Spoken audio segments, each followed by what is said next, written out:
I know people say that cats don't listen to anything, right? But they are actually quite. You can actually teach them. Oh, I've changed that to the wrong thing. That was cool. You can actually train them a little bit. They're actually quite well behaved, and you can train them a little bit. But this one is just rebellious, and he just does not listen to anything, and he wants everything his way, 100% of the time. And it's like having what I imagine is like having a teenager. So yeah.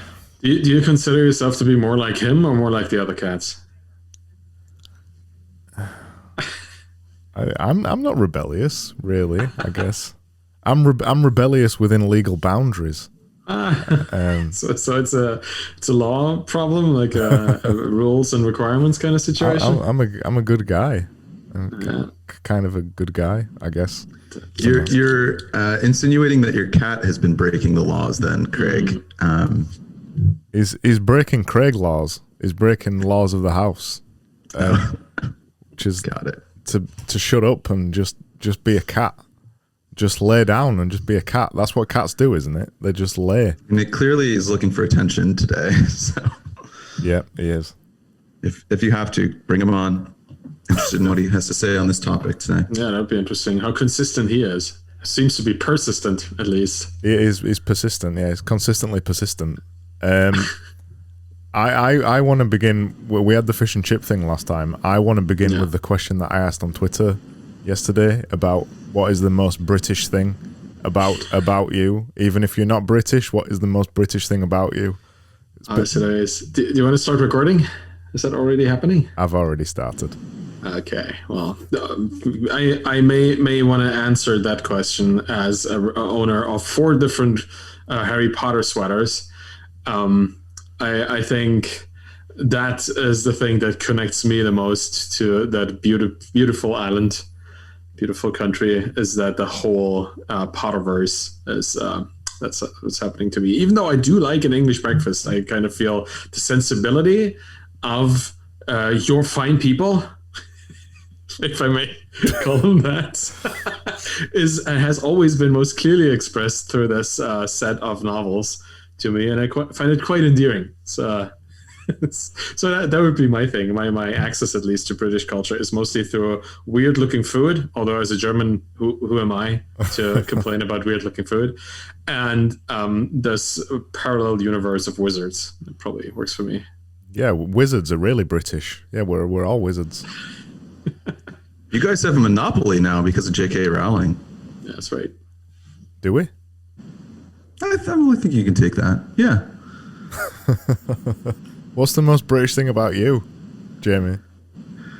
Well, the first time I ever visited London, it was like a 2.5 day trip, and I remember that we ate fish and chips for every meal. Yeah.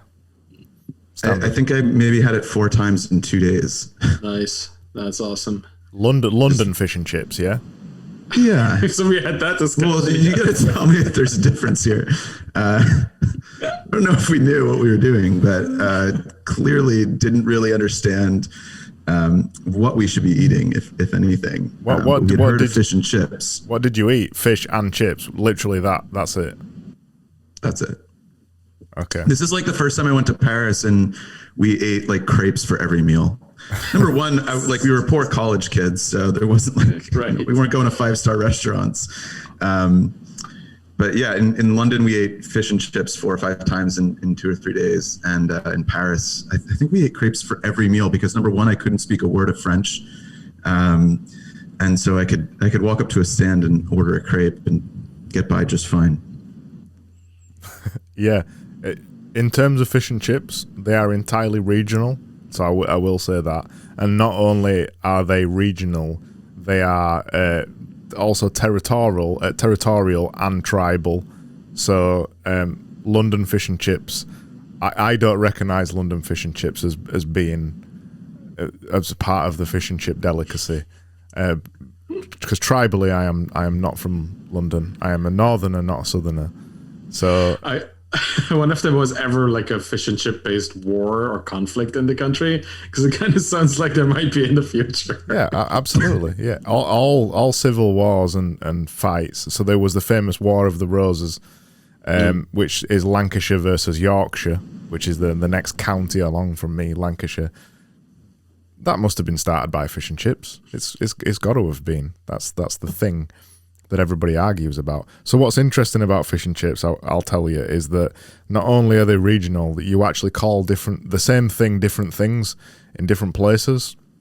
So you will not get a fish cake, what I know as a real fish cake, in London. You will also not get proper curry sauce or gravy or real mushy peas or anything like that in London.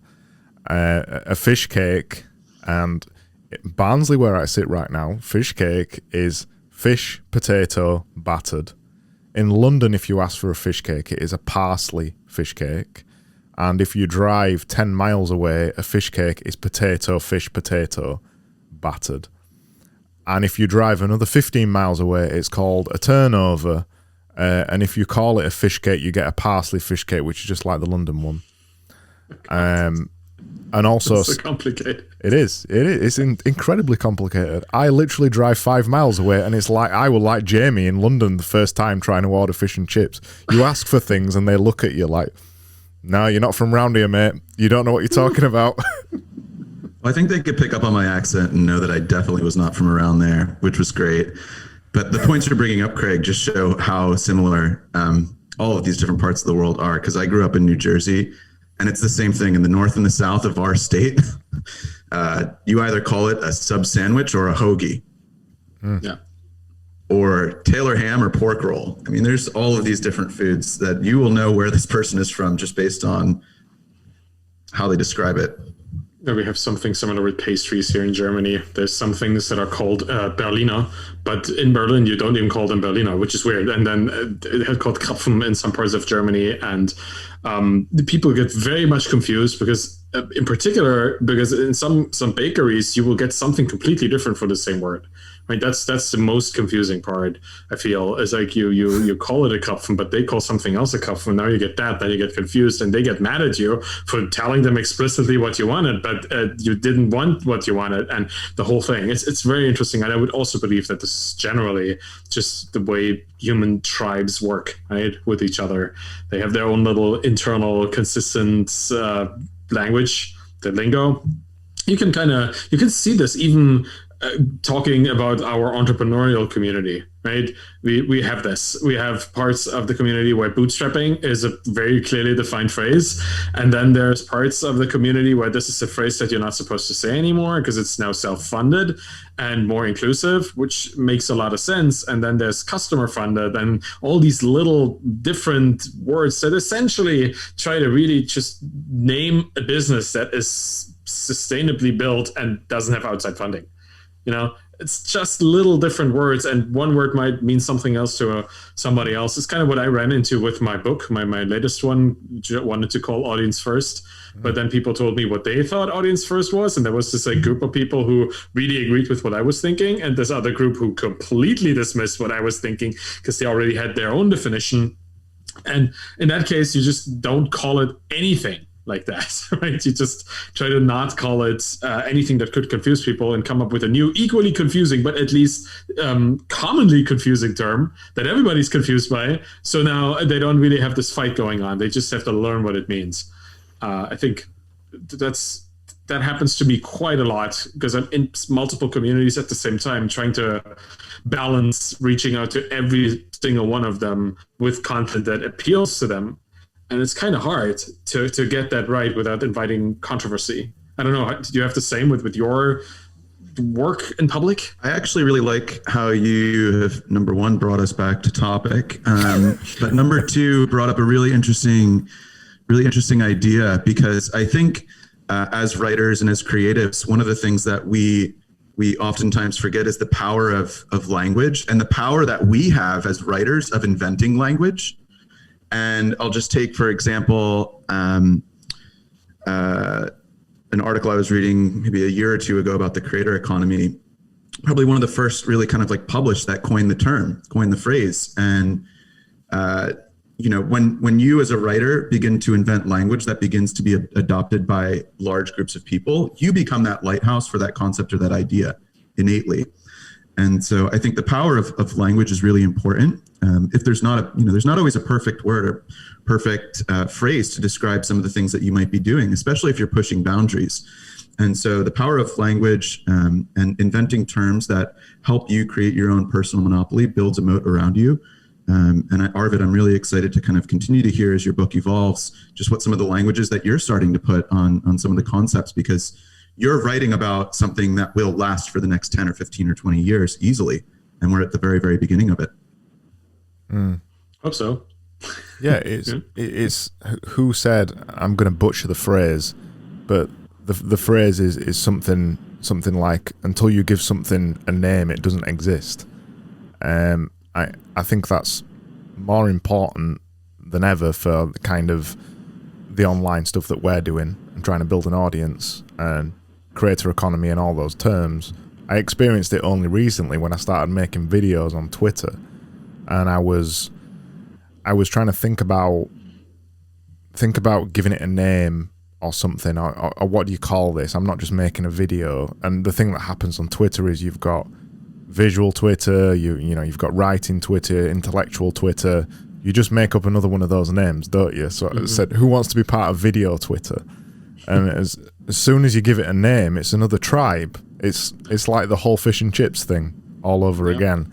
Once you give it a name and you give it a location, and you say I am, and then people can say I am part of video Twitter, and they can jump into whatever it is you're doing. Your tribe basically it's tribes, isn't it?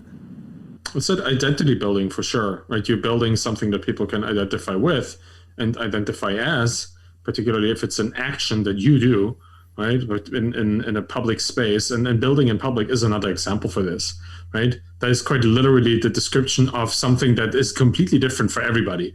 Like everybody has a different business. Everybody has different events happening to it, and everybody has different learnings that they draw from it at different times. Yet there's this cocoon around it called building in public that people can unite under, and then they have share their completely different yet similar experiences.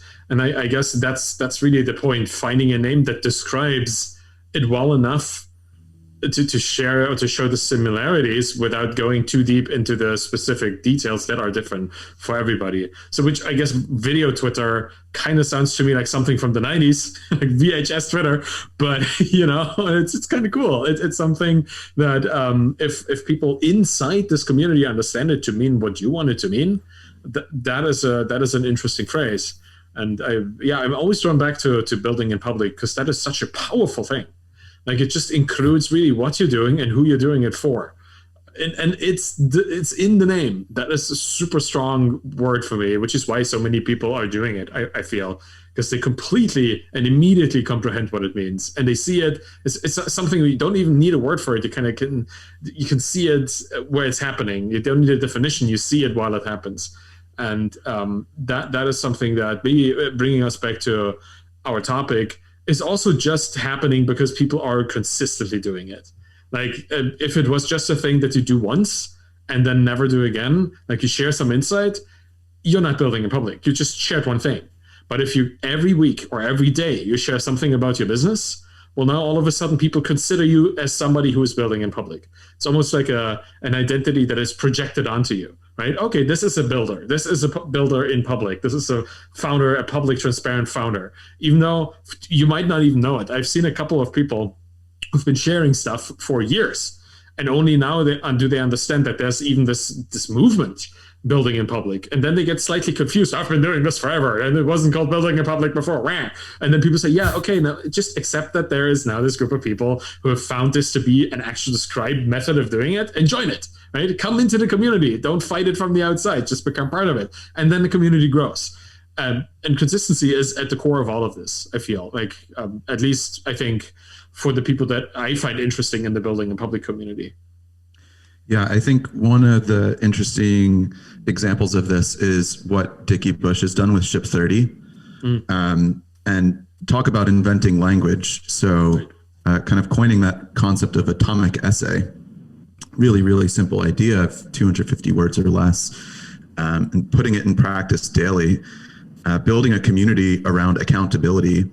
I think it's one really great example. Another one would be what we've seen with Beeple over the last 13 years. He invented this term everydays, and he's published a piece of art every day for the last 5,000 plus days, 13 plus years. I think the moment that you begin to invent language around your habits, it better enables others to kind of follow along. Yeah, it helps the whole tribe thing. The thing I always say is consistency builds brand. I see it every single day when I'm helping clients improve their branding and all that kind of thing. I'm always telling them consistency builds brand. Consistency builds brand. They want a logo, or they want a new name or whatever, but you can literally pick any name. The whole atomic essay thing, Dickie could have called it anything. He could have called it Red Elephants or whatever. It doesn't matter. The name is not the thing that's most important, but it's the name that people focus on. And it may have been harder to remember if he called it Red Elephants, but if he would have been hammering home every day that this 300 people every month are making a red elephant every day, it's the consistency that's building the brand. And once you've built that, once you say the same thing over and over and over and over and over, people know you for that thing. I'm an example of this. I make stuff on Twitter every single day, either write tweets or make visuals or whatever. Quite a few people call me Mr. Consistency or whatever, and it's no mistake that I tweet about consistency all the time. I consistently tweet about consistency. Can't even say it now. Because that's kind of the thing that I'm known for and interested in. And then when I made the Daily Visual Community, that's a similar kind of ship 30 for 30 thing apart from for visuals. That is all around making things every single day. Consistency. Again, it's so important because whether we like it or not, people want us, they want to compartmentalize us into something. I want to know Arvid for something. Jamie, I want to know you for something, because it makes it quicker for me to like put you in a box inside my brain. So at the minute on Twitter, you're writing the short stories, aren't you? And the thing right now that I'm remembering about you the most is the beautiful images and the beautiful little stories and things like that. If tomorrow you decided that you were going to make black and white sketches every single day, I have to reset that thing in my brain. And if you do that too much, this is where the consistency thing comes in. If you break that consistency too much, I'll never remember the thing that you're known for. You know what I mean? Exactly. Actually, another layer on top of that is if I break that consistency too much, if Craig wanted to tell someone else about me, he might say something that I was focused on a year ago or 3 years ago or 5 years ago, because that was the brand that I was building at the moment. So the moment I switch gears once, twice, 3, 4, 5, 6, 7, 8, 9, 10 times, every single time Craig knows a little piece of me.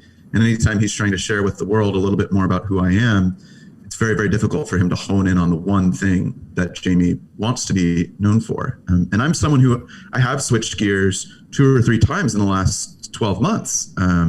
Was writing really long form essays at the beginning of last year on using business as a force for positive change. Was also focused on this like good notes, like physical postcards for a little bit of time. Now I'm diving deep into this idea of short stories. I think they connect a bit, but it goes to show every single time that I made a switch in my primary area of focus, I lost a few people. And whether it was like I lost a few followers or I lost a few subscribers or something else, that's one thing. But what's actually more important to take away from this is I lost clarity from my audience and what my focus was. And so I encourage everyone. It's not to say you can't switch gears. It's not to say you can't change topics, but Craig is absolutely right. Every single time you do, you lose a little bit of clarity, not just yourself, but from everyone else that's out there and listening. Do you consider this a good thing or a bad thing? Because it kind of sounds like you are aware that it comes with the drawback of losing some sort of followers or momentum or clarity, but it also sounds like you really care about the subject you like pivoted into. Like, is there a balance for you to strike, or do you just go where you want to go and deal with the fallout? Well, I think it comes back to a topic that we've spoken to previously, which is like the more personal we can make it, the better. And so everything that I create, it's a little piece of me that I'm sharing with the world. And so I think, a year from now, 3 years from now, and 5 years from now, every single little piece that I share is going to provide this fuller picture of who Jamie is. And so all of these little different things that I've been putting out there right now in just 12 months might look like, blah, like, what is this? Yeah. But I think 5 years from now, when I've built this body of work, it will all make sense. It will all connect. I am not someone who is going to come out of the gates with rapid hyper growth in my audience as a result of not having a very clear focus point.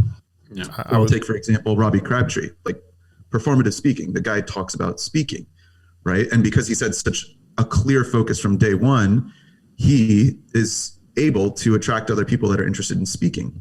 Yeah. Or learning about writing and storytelling and speaking. Very, very clear. Boom. Magnet. Yeah. Jamie and Robbie, I talk to him every single week. Like, fantastic human being. Robbie is someone who may reach a ceiling in his area or category if he doesn't expand out into other topics. And he's thinking about this and trying to figure out what other ancillary areas he can begin to absorb. Myself, like I haven't chosen a niche yet, so to say. I have a couple niches that I'm really interested in, and I'm still trying to find that fit. But I think over time I'll find it, and it'll be an escape vacuum from there. But for now, I'm just enjoying the process of experimenting, testing, showing my creative side, and learning more about what fits. I've thought about this a lot. Because when I made the decision to kind of take Twitter seriously last year in February, I had a very clear picture that I was just going to be Mr. Serious Designer, Think Boy Designer, Arvid, on Twitter all of the time. That was it. I was just going to talk about design. And then I realized that, yes, I was getting followers pretty quickly because I was very, very clear on what value I provided. But goddamn, I was bored. I was bored of just saying things about design all the time, because design is one very small part of me as a human. Not as me really as like a crafts person. It's a very big part, but as a human, it's a very small part. So I made the decision then, after trying to do it for a couple of months, of being consistent with talking about design. I actually rode back a little bit, and I started being a little bit stupid on Twitter. And now you see that I am stupid most of the time on Twitter, but what you get is a fuller picture of me, and I can turn me to anything. It doesn't have to be a design product or a visual product or anything, because you are following me to just talk to me, just have some fun with me.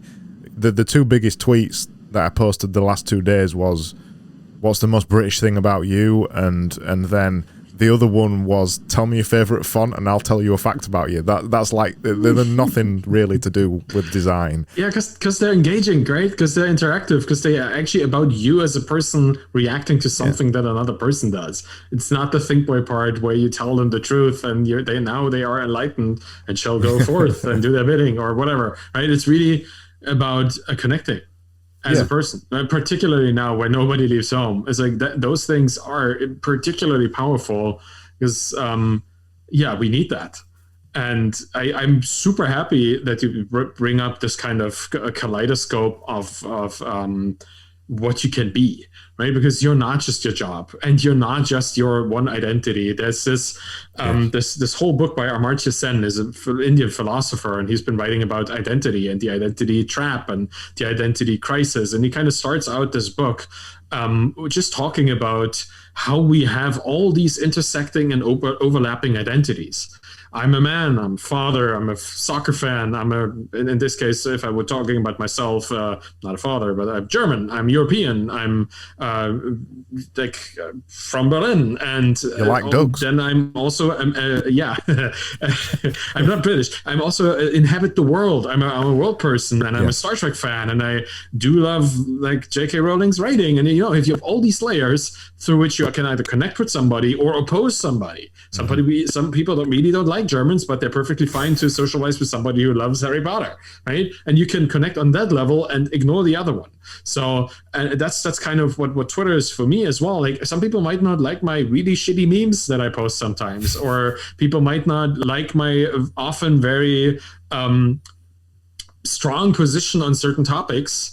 And then they try to fight me and I don't react, stuff like that, right? They might not like that, but then they might like the articles I post or the things that I highlight, the other people I celebrate and their successes. Like, there's more than just one particular thing about you. And if you can encapsulate that, like what you said, essentially what you do is you have the Craig filter to all those things that you do, right? Everything you do is, who's that?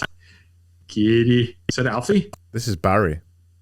Barry's a good guy. He's a good cat, yeah. As you can see, same color as me, the best one. Yeah. I guess that makes a lot of sense. God. Oh, what a joy! But that's funny. Yeah, he also is part of you, I guess, like part of your brand. Very, very calm, very relaxed. So wait, for everyone listening, Craig has just brought one of his 3 cats onto the show. Arvid was making a really like father, like son. So yeah, they are quite similar. Arvid was making a serious point, but your filter is like that act alone is proving my point, right? Like, you're not serious designer Craig. You are Craig who talks seriously about design and lifts cat up like in The Lion King. That is. By the way, I do that too often. I'll just tell you, I do that too often. And it's fine. That's why I follow you. That's exclusively why I follow you. Like that kind of stuff just makes you and you're interesting. And I feel you have to be interesting for people to be interested in you. And by being interesting, it's not just talking interestingly or, like having some innate interestingness as a quality. It's doing interesting things and exposing other people to interesting things at the same time. And that can take many shapes, right? Yeah. And I think many shapes may be the central point. Like, you could do lots of stuff and still be yourself in a unique, cohesive, even personal brand. Yeah. And the topic today is consistency. I think one of the things, like, I'll say is consistency in showing up. Mm-hmm. Now, showing up can take multiple forms, but consistency in showing up, I think, is really important for me. Like, not skipping a day, right? Yeah. Like, if you're going to the gym and your habit is going to the gym, like, don't skip a day. Even if you show up, you take a drink from the water fountain and you put in 5 reps on the bench, like, that's showing up, right? And usually showing up leads to a little bit more, but the important thing is showing up. I think over time you will find your like area of focus. And so when it comes to consistency of voice, consistency of you being you, I think over time that form takes. And I think at the very, very beginning, just consistency of showing up is really important. Yeah, I really want to hammer home a point here, because I know what people will be thinking, because I thought the same when I first tried to jump on Twitter. We're saying, be consistent, blah, blah, blah, be consistent, and your future will appear. But everybody says, well, what do I say? How can I be consistent? I don't know what to say. And when I first came on Twitter, I had a very real experience of this. I did not know what to say. I did not know how to write it. I defaulted to writing about design and also some Think Boy type tweets, and I didn't know what to say. But to Jamie's point, I turned up and still did it, even though I didn't know what I was going to say. It was the only reason I continued and then eventually found quote unquote success with it was the fact that my constraint was to turn up every day, even though I didn't know what I was going to say. Yeah, I built an accountability system just like that. Like the daily Twitter stuff, just really wanting to have at least one meaningful interaction every day. And that kind of forces you to show up just to look at stuff, to find a way to interact with people. And then weekly creating content, right? I quite quickly forced myself to do this because of the newsletter, because I had people that actually expected something from me every week, not just wanting to do something every week, but for my own internal motivation, but getting somebody else to say, hey, I expected something this Friday, right? You better show me, you better write that 3,000 word essay like last week or else. And that kind of actually forced me to keep writing those. And turns out that was a good idea, because then it turned into the book, which is now a revenue source. So the consistency alone is an interesting tool or generator of something that you might not even understand is valuable. I want to add one more point, because we are talking about consistency of self, consistency of showing up. But there's also a certain consistency in your environment. Like you can consider just on Twitter, for example, like if you follow interesting people and enough of them, you will be consistently exposed to interesting content. Because that's one of the problems of starting on Twitter is you don't know what to say and you don't know how to say it. And even if you were to say it, nobody's listening, right? So my advice is always find the most interesting, most renowned or most community active people and start listening to what they have to say, start engaging with them, and without becoming a purely like a reply guy kind of person, just interacting in a meaningful way that provides value to the whole conversation. And then you will figure out what you're interested in. Because if you show up on Twitter every day to interact with people, well, you're going to be exposed to interesting new things on Twitter every single day. And you don't have to like doom scroll through Twitter. If you are following interesting people, there will be no doom scrolling, because it's going to be like bloom scrolling or whatever that would be called. Like something grows or something comes out of it, right? I personally do this every morning, which is probably not the smartest thing to do with Twitter, but I follow so many founders that all the people not talking about founder stuff, they get drowned out by this. So every morning I see people talking about a new sale they made or about a new feature that they put in, and all these customers just flowed into the business, or people whose businesses failed and now they're starting something else. There's just always something going on. And then there's a couple of Think Boy tweets. I'm like, yeah, wonderful. And then there's a couple of really interesting tweets that people that I can engage with. And I do, and then it's awesome. Right? Just this morning, I woke up to a reply to one of tweets that Danielle, my girlfriend, actually envisioned a couple of days ago. So somebody sent a picture of my book on their bass amp, and there was a bass in the background and a Monstera plant right next to it. So we have a bass and a bass amp and a Monstera plant here and my book. So we recreated the picture, just tried to perfectly match it, and took a shot and posted it as a reply. It was just as a little joke. So what happened this morning, another guy, actually one of the people that I interviewed for my most recent blog post that I also released yesterday or today about lifetime deals, he took a picture of my book on his iPad on his bass or guitar amp with his guitars next to it. Like that kind of stuff is just the cutest little thing, right? It's just something really connecting, because all of a sudden you have these musicians / founders that have found another thing that they share, and now they can visualize it and bring that into community. And there's so many other people, like we could form an orchestra at this point that just have read my book and are playing one of these instruments. And I just love that. That's just the most wonderful thing. And that happens when you are exposed to this consistent stream of people that have interesting things to say. So consistency internally, absolutely. But also put it into your environment. Allow for consistency to show up for you so you can show up for it, right? It's just another way to motivate yourself by seeing how other people are consistent as well. Yeah, I mean, part of the way to think about this too is like, I don't think any of us pay for advertising these days, really for anything. There's no need as you're building an audience. And I think of like the organic reach that we can have only happens if we show up. Like I could be spending hundreds of dollars a day on Facebook ads, or I could be getting on Twitter and starting to put some of that information out there myself. Yeah.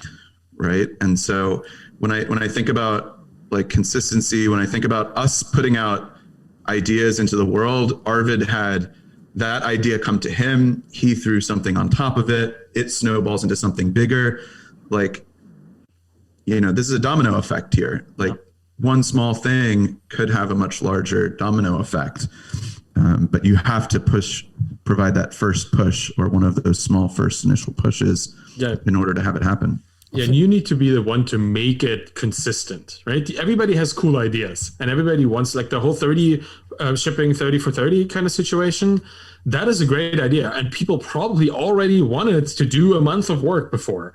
But Dickie took it into something that he could then forcefully get people to do it every single day, with an incentive that they paid money to be part of it, and this kind of communal accountability situation. But he turned it into something that wasn't just an idea that he would like to do. It was actually a thing that he did, and he did it for a long time, and he's still doing it, and he will probably do it for quite a while, because accountability is something that people need every single day, right? So you need this kind of this inertia, this kind of moving it from a mere thought that you want to see in the world into an actual thing. Dickie's the only one that can stop that domino effect now. He's created one. If he wanted to stop it, he could, but like, he's created the momentum. I think what's happened with Dickie is a really powerful thing of consistency. Is when you turn up every day and you don't expect anything in return, eventually you can ask for something in return. And I don't think specifically Dickie did ask for something. He said, I'm making this thing, come be part of it. But because he'd turned up every day for so long, because he'd built an audience, because he'd been consistent, he now had the social capital to be able to say, okay, I've made this cool thing. I'd love you to come along, because everybody had already got so much value out of his tweets and everything else that he was already doing, that now he can turn that to something else. I think that's one of the really important parts of consistency, that you are seen to be consistent every day. Like the two tweets that I had with the stupid British thing and the stupid font thing, I had like 500 replies or something, and I've been sat on Twitter for 2 days replying on Twitter for nothing. No, I'm not making any money from it or anything, but if I didn't reply to any of them, no one would reply again, and I'd lose a little bit of that social capital. And if I stopped turning up and giving value, just like both of you do on Twitter, it'd seem disingenuous if I wanted to ask for something from people then. And I'm not just talking about money here as well. I'm talking about even when I ask a question on Twitter. If I ask a question, if I've not been on Twitter for 3 weeks, and I ask a question and I want a reply, I'm asking something of the people who follow me, but I don't deserve to ask of it because I haven't been there, have I? So I think the consistency thing also plays part in that way too. Yeah. I think it comes to like kind of developing that reputation too. So I'm sure there's a lot of folks that are probably new to Twitter listening to this and trying to figure out where they get momentum.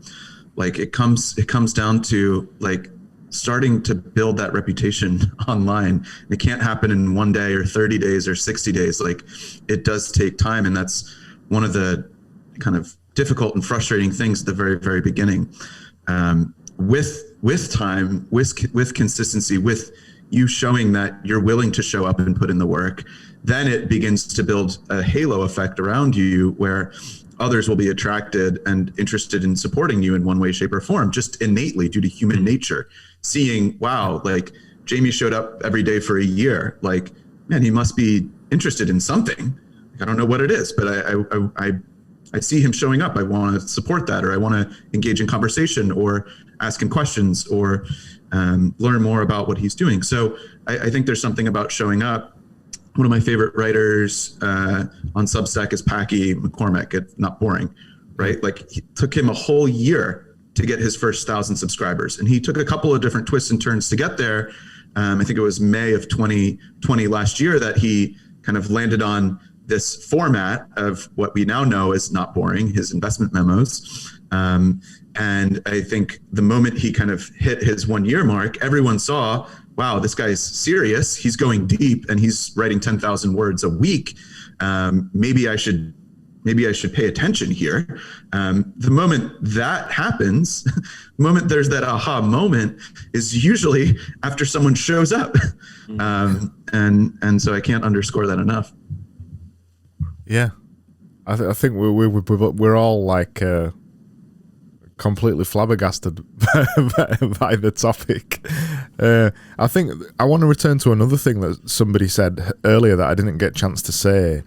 When we were talking about Arvid's example of the wow, I went to reach for my glasses then. I haven't even got my glasses on. Jesus Christ.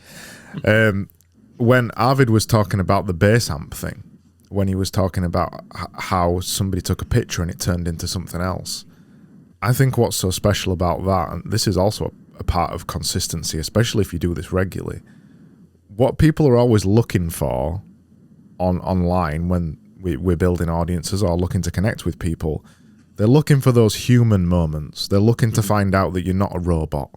They're looking to find out that you're not a serious guy or gal all the time. And I think the moment with Arvid there, what he showed is that he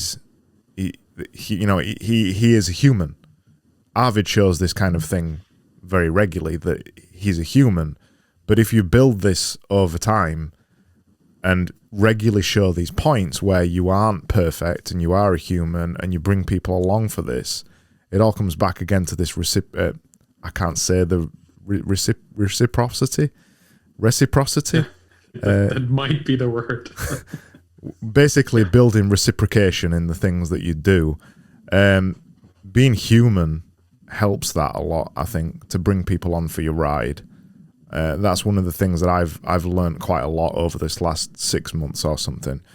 And it's partly into the building public thing, bringing people along for the ride instead of just showing them the nice end result, the nice horizon that you've arrived at. Actually bringing people on while you're at the petrol station, or whilst you're on the motorway, or when you get a flat tire. Yeah. Actually bringing people along and showing those human moments, I think it's really important.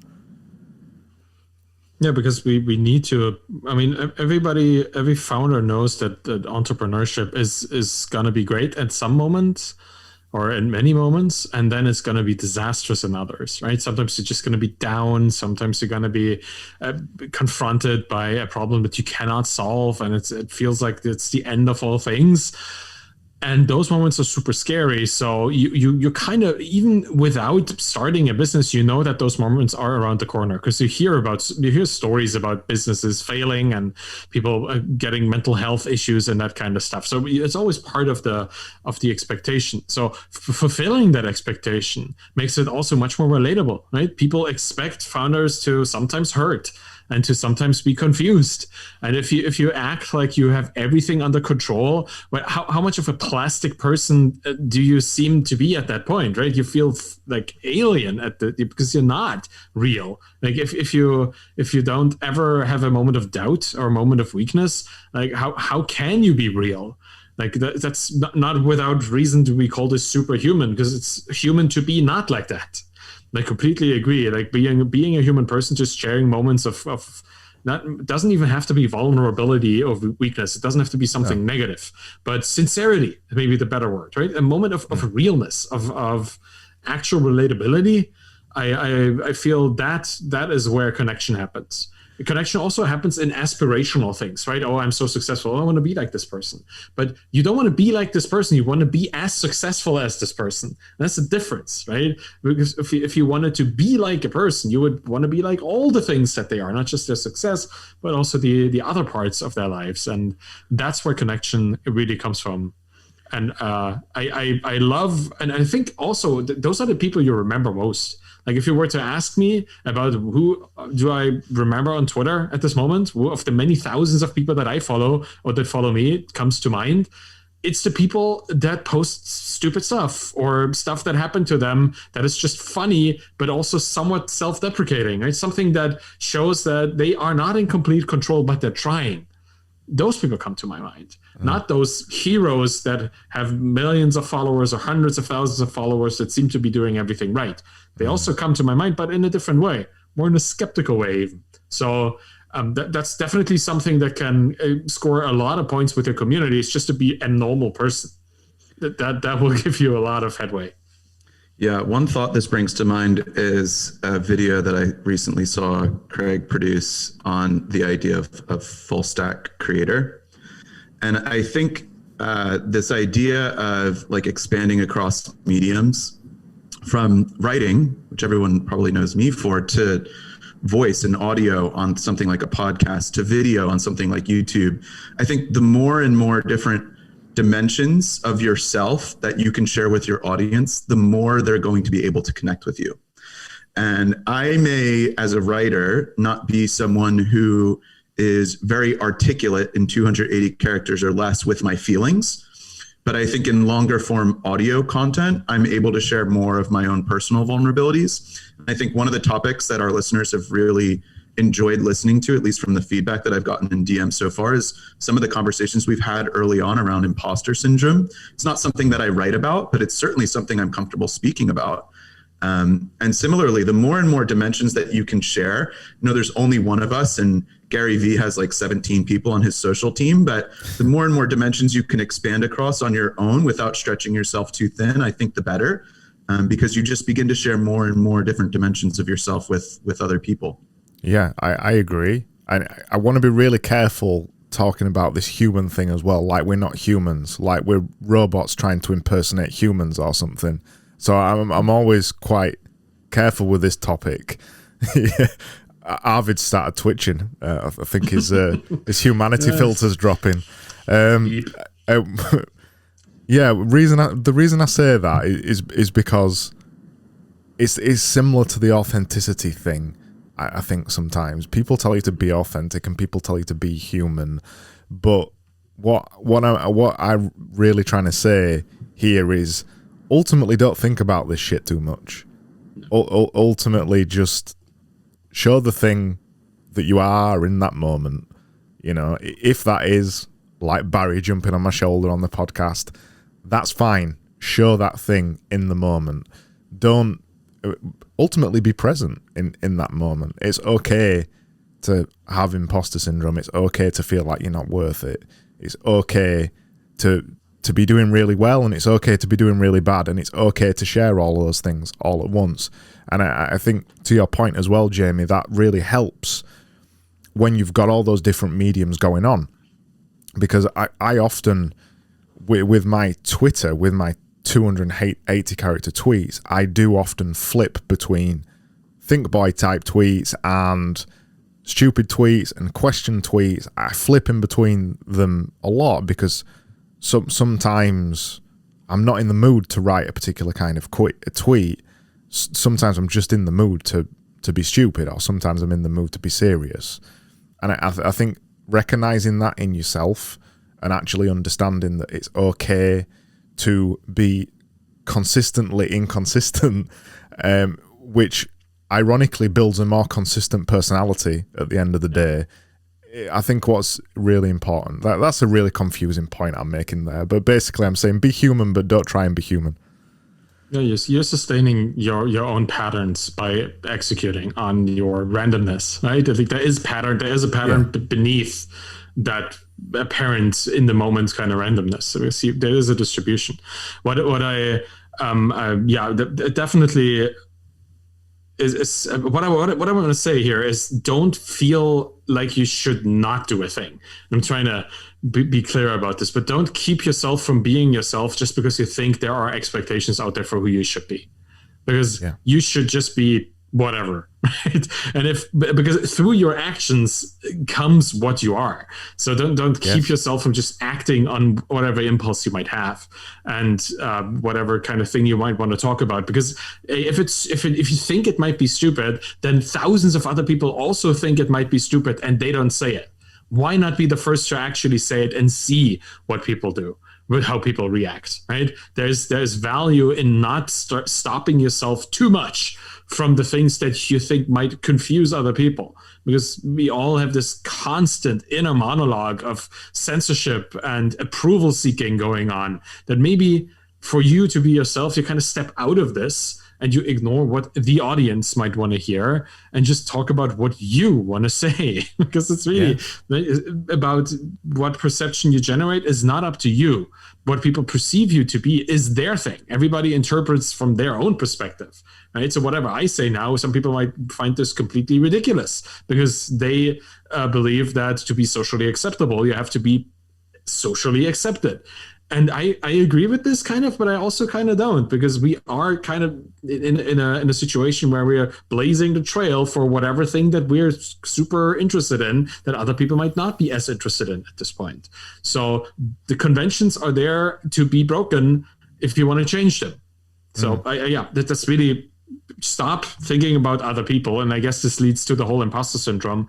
If you don't think you're acting in a role that you're not, an external role, well, then you don't have to feel these feelings of inadequacy, because if you don't have anything to fulfill, well, then you are fulfilling it by default, right? Because you don't have anything to fulfill, and you do that pretty well by not doing anything. So that's perfect. Yeah. Just don't follow these structures too much. I resonate strongly with that, because I mean, there's some days when I'm super disciplined and I'm sat here reading Marcus Aurelius' meditations, and then I want to write tweets like that.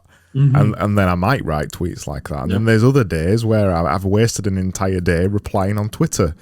And those two things are completely opposite. I am always thinking about this, actually. I am always trying not to self-censor myself. But ultimately, by thinking about that, I am actually censoring myself in some way, because I am a massive contradiction in everything that I do, and we all are. We're all this. I am a designer. I make YouTube videos for some reason. I tweet. I'm interested in stoicism. I'm interested in productivity and consistency and being disciplined. But then I also dick around on Twitter and do all kinds of weird stuff, and I'm a pretty weird guy. None of it really makes sense. I dare I say it, quite funny, and all of that stuff comes together to make literally no sense to anybody. And if I was to be consistent in terms of the content that I produce, well, by now I probably would have written another kind of extreme production type book that was all about productivity and blah blah blah blah blah, and you've got to be like Marcus Aurelius or whatever. But I've gone off on so many different tangents since then, and every day that's a different tangent, and that's okay. But what I'm really trying to get at is that, yes, be consistent in terms of turning up, but you don't have to pigeonhole yourself. I would encourage people not to pigeonhole themselves and be comfortable with the fact that they're growing slower on Twitter. Even if that's a metric for you, it might not even be a metric. We don't all have to have big Twitter followings or big followings on anything. It doesn't matter. But just be comfortable with the place that you're at right now, and don't look at other people and think, I want to be a Jack Butcher, or I want to be a Dickie Bush, or I want to be an Arvid Kahl or a Jamie Russo. Just be comfortable in just sitting where you are right now and showing those eccentricity. I can't say any words today. Those weird sides of you.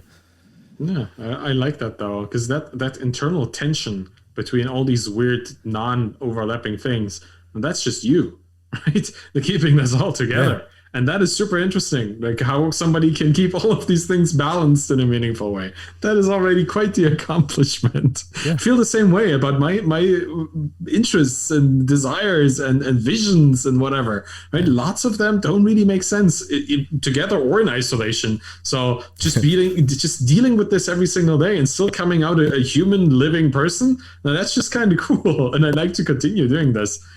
Mm. Yeah, I think if there's any takeaway, Craig, from what you just shared, it's like no one should want to be me. There could be things that you like about me. Feel free to take some of those, right? But no one should want to. I don't want to be Jack Butcher. I don't want to be Naval. I don't want to be, I want to be me. There are things that I admire about great writers. And I really enjoy Paulo Coelho's writing, and there are different attributes that I want to absorb myself from a writer like him. But I don't want to be him. There's a difference. And so take little pieces of what you like from others and emulate and learn and find your own voice through that. But there's no reason that anyone should want to be someone else. Yeah.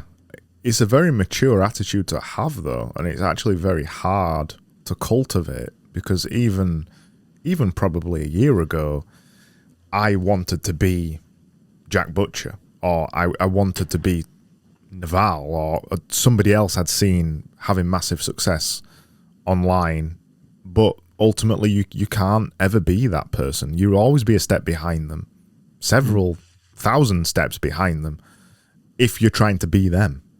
Yeah. If you're just trying to be this weird person that you are, you're always going to be number one. And I know it's a cliche, but it is true. It's like the hardest thing to do, to lean into yourself, to talk about all the weird things that you've got and being consistent with your consistency. But ultimately, it's the only way, I think, not only that you see success, but you actually feel comfortable.